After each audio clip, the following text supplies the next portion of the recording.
पहली प्रॉब्लम है आपकी a conductivity cell contains electrodes made up of. आपसे पूछा गया है कि कंडक्टिविटी सेल में किस मेटल के इलेक्ट्रोड्स का यूज करा जाता है। पहला ऑप्शन सिल्वर, दूसरा कॉपर, प्लेटिनम, जिंक। ध्यान रखिएगा, कंडक्टिविटी सेल में हम प्लेटिनम इलेक्ट्रोड का यूज करते हैं। सेकंड क्वेश्चन क्या है आपका, द वैल्यू ऑफ के एच। देखिए, मैं आपको जल्दी बता देता हूँ कि इस क्वेश्चन में क्या पूछा गया है। आपको कुछ गैसेस के लिए के एच मतलब हेनरीज कांस्टेंट की वैल्यू दी गई है किलो बार में, और आपसे पूछा गया है कि arrange in increasing order of solubility. Solubility के इंक्रीजिंग ऑर्डर में आपसे पूछा गया है। तो आपको याद रखना है एक रिलेशन, कि जब भी किसी गैस की सॉलिबिलिटी आपको पूछी जाती है और उसका हेनरीज कांस्टेंट दिया जाता है, तो इनके बीच में एक रिलेशन होता है सॉलिबिलिटी और हेनरीज कांस्टेंट में। Solubility inversely proportional of Henry's constant, मतलब जिस गैस का हेनरीज कांस्टेंट जितना कम होगा, उस गैस की सॉलिबिलिटी उतनी ही ज्यादा होगी। तो इनमें अगर आप चेक करें, सबसे छोटी वैल्यू किसकी आ रही है, एस की सबसे छोटी वैल्यू है। इसका मतलब एस गैस की सॉलिबिलिटी सबसे ज़्यादा होगी। तो आपको ध्यान रखना है कि एच की वैल्यू जैसे जैसे बच्चों बढ़ती जाती है, सॉलिबिलिटी घटती जाती है। ठीक है, तो इस हिसाब से आपका जो ऑर्डर आएगा सॉलिबिलिटी का, वो ये आ जाएगा, सी ऑप्शन आपका करेक्ट हो जाएगा। ठीक है, अब इसके बाद हम नेक्स्ट क्वेश्चन की बात करते हैं। Third question, out of the following organic compounds the one which will react with Lucas reagent at room temperature। ठीक है, पहले तो मैं आपको लुकास रिएजेंट के बारे में बता देता हूँ। बच्चों, लुकास रिएजेंट जो होता है वो आपका कंसंट्रेटेड HCl और एनहाइड्रस ZnCl2, इसको हम बोलते हैं लुकास रिएजेंट।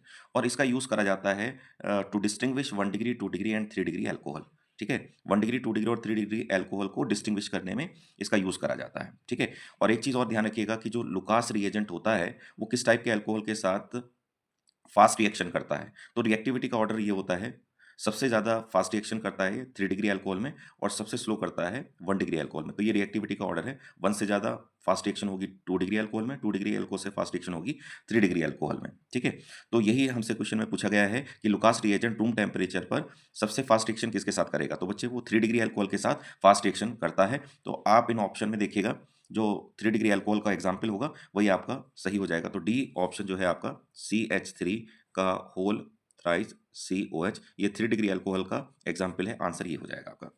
इसके बाद नेक्स्ट है आपका, identify the free on from the following compounds. देखिए, फ्री ऑन्स क्या होते हैं बच्चे, क्लोरोफ्लोरोकार्बन्स को हम क्या बोलते हैं, फ्री ऑन्स बोलते हैं। मतलब ऐसे कंपाउंड जिनमें क्लोरीन हो, फ्लोरीन हो और कार्बन प्रेजेंट हो, ऐसे कंपाउंड को हम फ्री ऑन्स कहते हैं। ठीक है, तो अगर आप ऑप्शन चेक करें तो पहला ऑप्शन आपका सही हो जाएगा, क्योंकि इसमें कार्बन भी आ रहा है, क्लोरीन भी आ रहा है और आपका फ्लोरीन भी आ रहा है। तो ये आपका ऑप्शन करेक्ट हो जाएगा।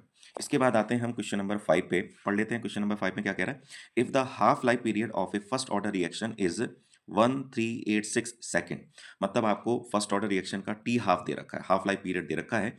Then the rate constant of this reaction is, और आपसे रेट कांस्टेंट मतलब के की वैल्यू पूछी गई है। तो बच्चों, हम जानते हैं फर्स्ट ऑर्डर काइनेटिक्स के लिए टी हाफ का फॉर्मूला होता है 0.693 अपॉन के। तो इसको अरेंज करते हैं तो के को हम ऐसे लिख सकते हैं 0.693 डिवाइडेड बाय टी हाफ। ठीक है, इसको रीअरेंज करके हमने इस तरह से लिख लिया। अब टी हाफ की वैल्यू हमने पुट कर दी, कैलकुलेशन करा तो हमारा आंसर आया 0.5 इंटू 10⁻³ सेकेंड इनवर्स। तो हमारा ऑप्शन कौन सा सही हो जाएगा बच्चों, हमारा ऑप्शन करेक्ट है बी ऑप्शन।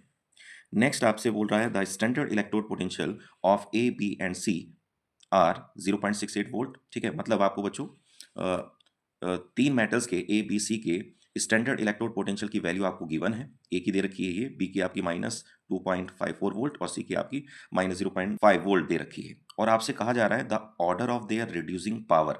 ठीक है, रिड्यूसिंग पावर का ऑर्डर आपको लिखना है। तो एक रिलेशन आता है बच्चों की, रिड्यूसिंग जो पावर होती है वो इनवर्सली प्रोपोर्शनल होती है स्टैंडर्ड इलेक्ट्रोड पोटेंशियल के। ठीक है, मतलब जिस मेटल का स्टैंडर्ड इलेक्ट्रोड पोटेंशियल जितना कम होगा, रिड्यूसिंग पावर उतनी ही ज़्यादा होगी। उल्टा चलेगा, अगर ये ज़्यादा है तो ये कम होगा, और अगर ये कम है तो ये ज़्यादा होगा। तो उसने हमसे ऑर्डर पूछा है, तो आपको ध्यान रखना है कि रिड्यूसिंग पावर उसकी ज़्यादा होगी जिसका पोटेंशियल कम होगा। पोटेंशियल कम किसका है बच्चे, सबसे कम वैल्यू आपकी आ रही है बी की, इसलिए बी का रिड्यूसिंग पावर सबसे ज़्यादा होगी, फिर आपकी सी की होगी और फिर आपकी ए की होगी। इसके बाद क्वेश्चन नंबर हम 7 पे आते हैं। क्वेश्चन नंबर 7 क्या कह रहा है, glucose on reaction with Br2 water मतलब ब्रोमीन वाटर के साथ रिएक्शन हो रही है गिव। तो हम एक रिएक्शन पढ़ते हैं बायोमॉलिक्यूल में। देखिए ग्लूकोज का स्ट्रक्चर आपका ये होता है। ब्रोमीन वाटर के साथ जब हम रिएक्शन कराते हैं तो ब्रोमीन वाटर एक ऑक्सीडाइजिंग एजेंट है जो कि आपका CHO ग्रुप को मतलब एल्डिहाइड ग्रुप को कन्वर्ट कर देता है कार्बोक्सिलिक ग्रुप में। बाकी स्ट्रक्चर सेम रहेगा। ये जो CHO वाला पार्ट है ये ऑक्सीडाइज होकर आपका कार्बोक्सिलिक ग्रुप में कन्वर्ट हो जाएगा और इस कंपाउंड को हम बोलते हैं ग्लूकोनिक एसिड। ठीक है, तो आपका जो ऑप्शन हो जाएगा बेटा ए ऑप्शन करेक्ट हो जाएगा। ठीक है, नेक्स्ट है हमारा क्वेश्चन नंबर 8 में क्या कह रहा है, ए compound CaCl2.6H2O undergo complete dissociation in water, the wants of factor I is. ठीक है, कहा जा रहा है कि एक कंपाउंड है ये और इसका कंप्लीट डिसोसिएशन हो रहा है वाटर के अंदर, तो इसका वॉन्ट ऑफ फैक्टर निकालना है। देखिए बच्चों, आपको ध्यान रखना है कि कंप्लीट डिसोसिएशन के केस में जो वॉन्ट ऑफ फैक्टर होता है वो n के इक्वल होता है। ठीक है, ये फॉर्मूला याद रखिएगा। कंप्लीट डिसोसिएशन के केस में van't hoff factor equal to n। n क्या है? The number of particles obtain after dissociation of a compound. जो आप कंपाउंड पानी में डाल रहे हैं तो उसके डिसोसिएशन के बाद जो हमको पार्टिकल्स मिलते हैं, जो मतलब नंबर ऑफ आयंस मिलते हैं डिसोसिएशन के बाद, उनका नंबर है। तो जब हम इस कंपाउंड को पानी में डालेंगे तो बच्चों देखो ये 6 वाटर तो आपके वाटर के अंदर ही मिक्स हो जाएंगे क्योंकि ये वाटर ऑफ क्रिस्टलाइजेशन है। तो इससे हम ये पार्टिकल में काउंट नहीं होगा, इसको अलग कर देना है।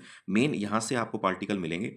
CaCl2 जब पानी में डाला जाएगा तो Ca आपको कैल्शियम आयन की फॉर्म में मिलेगा और Cl आपको क्लोराइड आयन की फॉर्म में मिलेगा। तो 2 क्लोराइड आयन आपको मिलेंगे क्योंकि Cl2 है ना, तो 2 क्लोराइड आयन मिलेंगे और एक कैल्शियम आयन मिलेगा। ठीक है, देखिए जब भी किसी फॉर्मूले में बेटा आपके वाटर ऑफ क्रिस्टलाइजेशन आते हैं तो इसको हटाकर इतने पार्ट से आपको देखना है कि ये वाला जो पार्ट है वो कितने आयन प्रोड्यूस कर रहा है, उसी के बेसिस पे आंसर आएगा।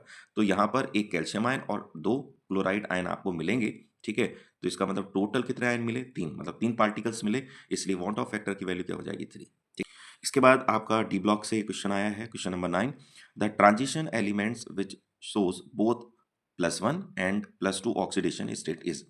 देखिए मैं आपको बता दूं 3D सीरीज में जो आपका जो एलिमेंट आता है कॉपर, वो +1 और +2 ऑक्सीडेशन स्टेट शो करता है। देखिए पहला ऑप्शन दे रखा है स्कैंडियम। स्कैंडियम की केवल बच्चे +3 ऑक्सीडेशन स्टेट होती है। सेकंड ऑप्शन में दे रखा था एमएन। एमएन में जो ऑक्सीडेशन स्टेट होती है वो +2 से लेकर +7 ऑक्सीडेशन स्टेट शो करता है और सबसे ज्यादा ऑक्सीडेशन स्टेट शो करता है एमएन। क्यों करता है? क्योंकि एमएन के अंदर अनपेयर्ड इलेक्ट्रॉन्स का नंबर सबसे ज्यादा होता है बच्चों, इस वजह से। तीसरा जो ऑप्शन आपको दे रखा था कॉपर, यही आपका करेक्ट है। +1 और +2 ये शो करता है। और जेडन, जेडन भी बच्चों केवल एक ही ऑक्सीडेशन स्टेट शो करता है, +2। ठीक है, अब इसके बाद नेक्स्ट हम बात करेंगे क्वेश्चन नंबर 10 की। Which one of the following halides contains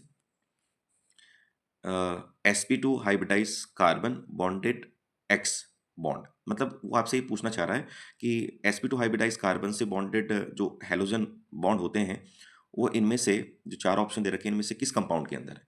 तो बच्चों मैंने आपको halo alkane and hello arenes में क्लासिफिकेशन समझाया था, जिन उन कंपाउंड का जिनके अंदर हेलोजन्स होते हैं हाइब्रिडाइजेशन के बेसिस पे क्लासिफिकेशन बताया था।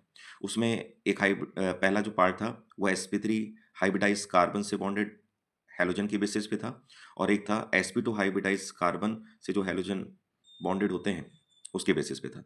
तो हैलोजन अगर sp2 हाइब्रिडाइज कार्बन से बॉन्डेड होते हैं तो 2 ही कंपाउंड आपके पॉसिबल हो सकते हैं। एक तो आपका विनाइलिक हैलाइड और दूसरा आपका एराइल हैलाइड। एराइल हैलाइड क्या होता है कि जब एरोमेटिक रिंग मतलब बेंजीन रिंग से डायरेक्टली हैलोजन जुड़ा होता है। देखो ये जो कार्बन है यहाँ पर बेंजीन का ये जो कार्बन होता है ये sp2 हाइब्रिडाइज होता है। Double bonded carbon sp2 hybridise होते हैं।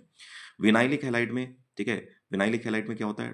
डबल बॉन्डेड कार्बन से आपका हैलोजन जुड़ा होगा। देखिए अगर बेंजीन के डबल बॉन्डेड कार्बन से जुड़ा हुआ है या एरोमेटिक कंपाउंड के डबल बॉन्डेड कार्बन से जुड़ा हुआ है तो वो एराइल हैलाइड है और सिंपली अगर डबल बॉन्डेड कार्बन से डायरेक्टली जुड़ा हुआ है तो वो विनाइलिक हैलाइड है।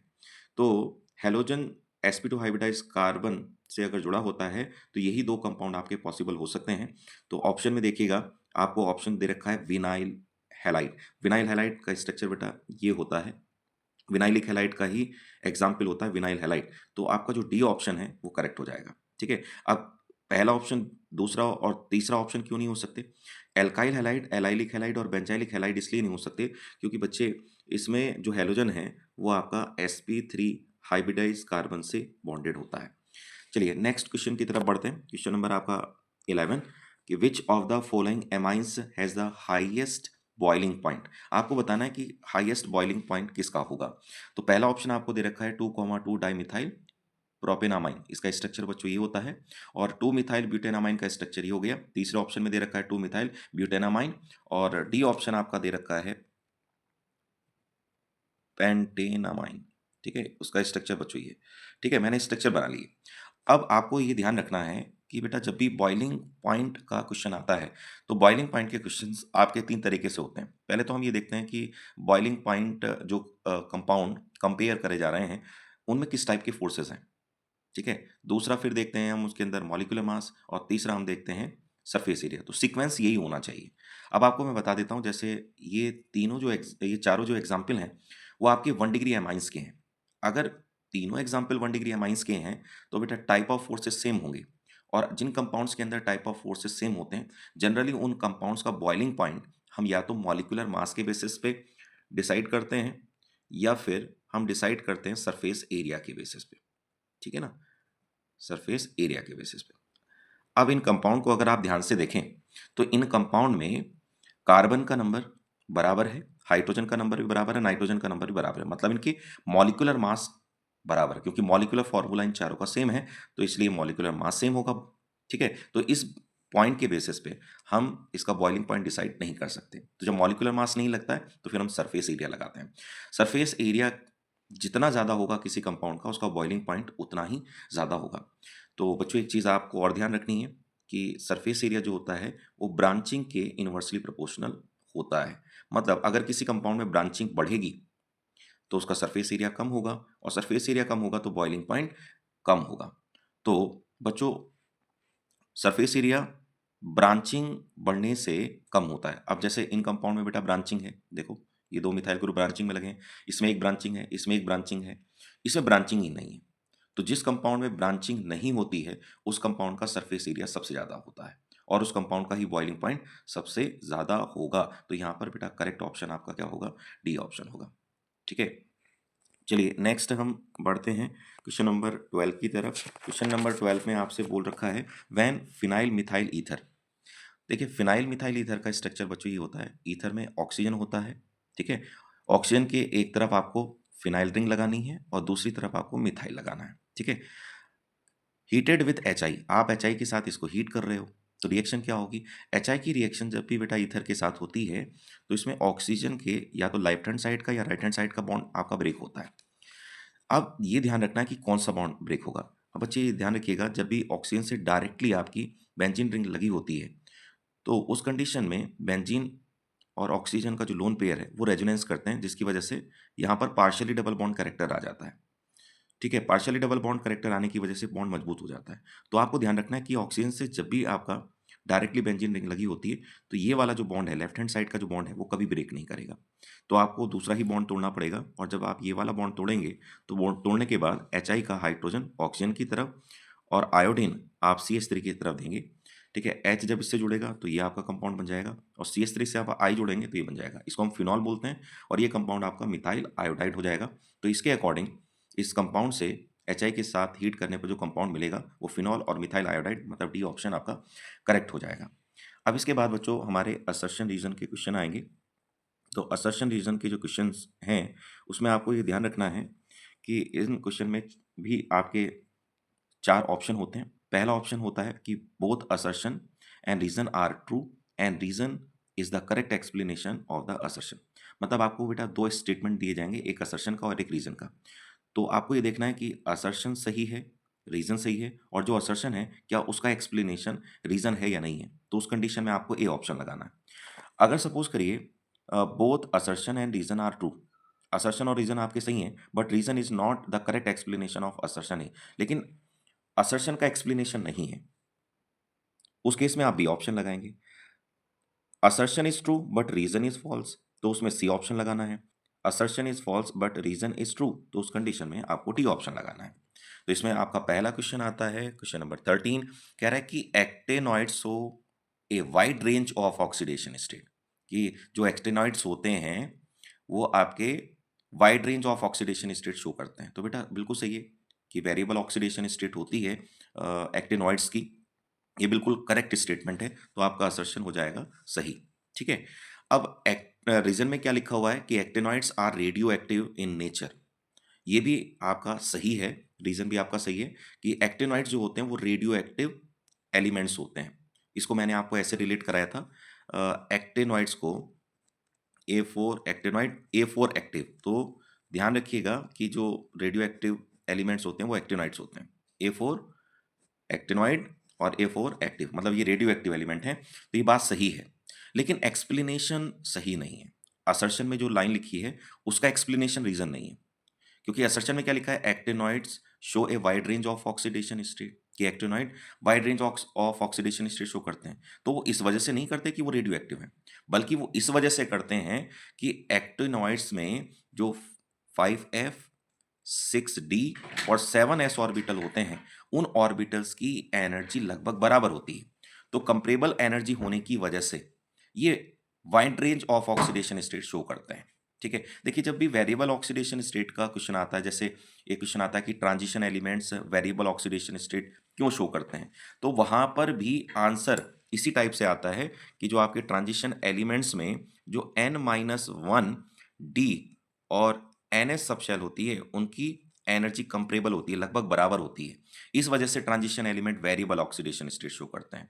तो वेरिएबल ऑक्सीडेशन स्टेट शो करने का जो रीजन है वो ऑर्बिटल की कंपरेबल एनर्जी होती है। ठीक है, तो ध्यान रखिएगा ट्रांजिशन एलिमेंट में तो हम ये देते हैं, और जो एक्टिनॉइड्स में जो वेरिएबल ऑक्सीडेशन स्टेट शो करने का जो रीजन है वो 5f 6d और 7s ऑर्बिटल की कंपरेबल एनर्जी है। ठीक है, तो यहाँ पर असर्शन रीजन सही है, लेकिन असर्शन का एक्सप्लेनेशन रीजन नहीं है। असर्शन का एक्सप्लेनेशन बेटा मैंने ये लिख दिया ये है, तो इस बेसिस पर आपका कौन सा ऑप्शन करेक्ट हो जाएगा? बी, क्योंकि एक्सप्लेनेशन सही नहीं है, तो बी आपका सही हो जाएगा। इसके बाद क्वेश्चन नंबर 14 पे आ जाइए। क्वेश्चन नंबर 14 में आपसे क्या कह रहा है? Presence of NO2 group at ortho and para position increases the reactivity of haloarenes towards nucleophilic substitution reaction. तो बच्चों ये जो असर्शन है बिल्कुल सही है कि NO2 ग्रुप जब हेलो एरिन्स, हेलो एरिन्स आपका ये होता है, इसको बोलते हैं हेलोरेंस, जब इसके या तो ऑर्थो पोजीशन पे या फिर पैरा पोजीशन पे अगर NO2 ग्रुप आ जाता है तो न्यूक्लियोफिलिक सब्स्टिट्यूशन रिएक्शन का रेट बढ़ जाता है। ये बात बिल्कुल सही है। ठीक है, क्यों बढ़ जाता है उसका भी रीजन मैं आपको बता देता हूँ कि न्यूक्लियोफिलिक सब्स्टिट्यूशन रिएक्शन जो होती है वो इलेक्ट्रॉन विड्रॉइंग ग्रुप के डायरेक्टली प्रोपोर्शनल होती है। ठीक है ना, कि जो रिएक्टिविटी है, reactivity of nucleophilic substitution reaction is directly proportional of electron withdrawing group और इनवर्सली प्रोपोर्शनल होती है इलेक्ट्रॉन डोनेटिंग ग्रुप। तो ये विड्रॉइंग ग्रुप के डायरेक्टली प्रोपोर्शनल है। अगर मान लीजिए किसी कंपाउंड में इलेक्ट्रॉन विड्रॉइंग ग्रुप प्रेजेंट होंगे तो उस कंपाउंड की रिएक्टिविटी ज़्यादा होगी न्यूक्लियोफिलिक सब्स्टिट्यूशन रिएक्शन के टुवर्ड्स। ठीक है, तो NO2 ग्रुप आपका इलेक्ट्रॉन विड्रॉइंग ग्रुप होता है। ठीक है, जिसकी वजह से ये रिएक्टिविटी को इंक्रीज कर देता है। तो असर्शन सही है। रीजन क्या बोल रहा है? Nitro group decreases the electron density over the benzene ring. ये भी आपका सही है। क्यों? NO2 ग्रुप क्या है? आपके इलेक्ट्रॉन विड्रॉइंग ग्रुप हैं, तो ये बेंजीन से इलेक्ट्रॉन खींचते हैं, जिससे बेंजीन के अंदर इलेक्ट्रॉन डेंसिटी कम हो जाती है। तो बिल्कुल बात करेक्ट है। यहाँ पर रीजन भी सही है और एक्सप्लेनेशन भी सही है कि इंक्रीज क्यों होती है न्यूक्लियोफिलिक सब्स्टिट्यूशन रिएक्शन, क्योंकि भाई ये इलेक्ट्रॉन विड्रॉइंग ग्रुप है, इलेक्ट्रॉन खींचते हैं, इस वजह से रिएक्टिविटी बढ़ जाती है। तो एक्सप्लेनेशन भी आपका करेक्ट है। नेक्स्ट है the molecularity of the reaction, reaction आपको दे रखी है H2 plus Br2 gives 2HBr appear to be 2। देखिए रिएक्शन जो आपको गिवन है वो है H2 प्लस Br2 और गिव्स आपका 2HBr। ठीक है, इसका बता रखा है इस रिएक्शन की मॉलिक्यूलिटी 2 है। बिल्कुल सही है, क्योंकि मॉलिक्यूलिटी क्या होती है? किसी भी केमिकल रिएक्शन में जितने रिएक्टेंट स्पीसीज पार्टिसिपेट करती हैं उनका नंबर मॉलिक्यूलिटी कहलाता है। तो हाइड्रोजन का एक, Br2 का एक मोल आपका रिएक्ट कर रहा है, तो 1 + 1 मतलब 2। इस रिएक्शन की मॉलिक्यूलिटी कितनी हो जाएगी भैया? 2 हो जाएगी। तो बिल्कुल सही है असर्शन। रीजन में क्या बोला है? 2 molecules of the reactants are involve in the given elementary reaction. कह रहा है कि इस रिएक्शन में रिएक्टेंट्स के 2 मॉलिक्यूल पार्टिसिपेट कर रहे हैं। बिल्कुल सही है। देखो हाइड्रोजन का एक मॉलिक्यूल पार्टिसिपेट कर रहा है, Br2 का भी एक मॉलिक्यूल पार्टिसिपेट कर रहा है। बिल्कुल सही है, तो रीजन भी सही है। ठीक है, और रिएक्टेंट के 2 मॉलिक्यूल, एक इसका और एक इसका, मॉलिक्यूल पार्टिसिपेट करने की वजह से मॉलिक्यूलिटी 2 हुई है। तो ये एक्सप्लेनेशन भी है इसका। तो आप इस हिसाब से कौन सा ऑप्शन आपका करेक्ट हो जाएगा? ये ऑप्शन करेक्ट हो जाएगा। नेक्स्ट है आपका para methoxyphenol is a stronger acid than para nitrophenol. तो पहले तो स्ट्रक्चर बना लेते हैं। पैरा मिथॉक्सीफिनॉल का स्ट्रक्चर ये होता है, पैरा नाइट्रोफिनॉल का ये होता है। क्वेश्चन में बोला गया है कि पैरा मिथॉक्सीफिनॉल जो है वो ज़्यादा एसिडिक है। ठीक है, ज़रा चेक करते हैं। देखिए जो OCH3 ग्रुप है, ये आपका इलेक्ट्रॉन डोनेटिंग ग्रुप होता है, प्लस एम ग्रुप होता है। NO2 जो ग्रुप होता है वो इलेक्ट्रॉन विथड्रॉइंग ग्रुप होता है, माइनस एम ग्रुप इलेक्ट्रॉन खींचने वाला ग्रुप होता है। और हम जानते हैं कि जो एसिडिक स्ट्रेंथ होती है वो इलेक्ट्रॉन विथड्रॉइंग ग्रुप के डायरेक्टली प्रोपोर्शनल होती है और इन्वर्सली प्रोपोर्शनल होती है इलेक्ट्रॉन डोनेटिंग ग्रुप के। कहने का मतलब ये है कि जिन कंपाउंड्स में इलेक्ट्रॉन विथड्रॉइंग ग्रुप प्रेजेंट होते हैं उन कंपाउंड की एसिडिक स्ट्रेंथ ज़्यादा होती है। तो यहाँ पर पैरानाइट्रोफिनॉल में NO2 ग्रुप एक इलेक्ट्रॉन विथड्रॉइंग ग्रुप है जो इलेक्ट्रॉन को खींचेगा और एसिडिक स्ट्रेंथ को बढ़ाएगा। तो यहाँ पर एसिडिक स्ट्रेंथ इस वाले कंपाउंड की बढ़ेगी। जबकि इस कंपाउंड की हम बात करें पैरामिथॉक्सीफिनॉल की, तो इसमें ये ग्रुप इलेक्ट्रॉन डोनेटिंग ग्रुप हैं और इलेक्ट्रॉन डोनेटिंग ग्रुप क्या करते हैं, एसिडिक स्ट्रेंथ को कम कर देते हैं। तो ये कंपाउंड कम एसिडिक होगा और ये वाला कंपाउंड ज़्यादा एसिडिक होगा। जबकि असर्शन में उल्टा बोला गया है, तो इस बेसिस पे आपका असर्शन क्या हो जाएगा, गलत हो जाएगा। अब रीज़न में क्या बोला है कि methoxy group is electron donating group whereas nitro group is electron withdrawing group. बिल्कुल सही बात है, मैं पहले ही बता चुका हूँ कि ये ग्रुप आपका इलेक्ट्रॉन डोनेटिंग है और NO2 ग्रुप आपका इलेक्ट्रॉन विथड्रॉइंग ग्रुप है। तो भैया रीजन आपका बिल्कुल सही लिखा हुआ है।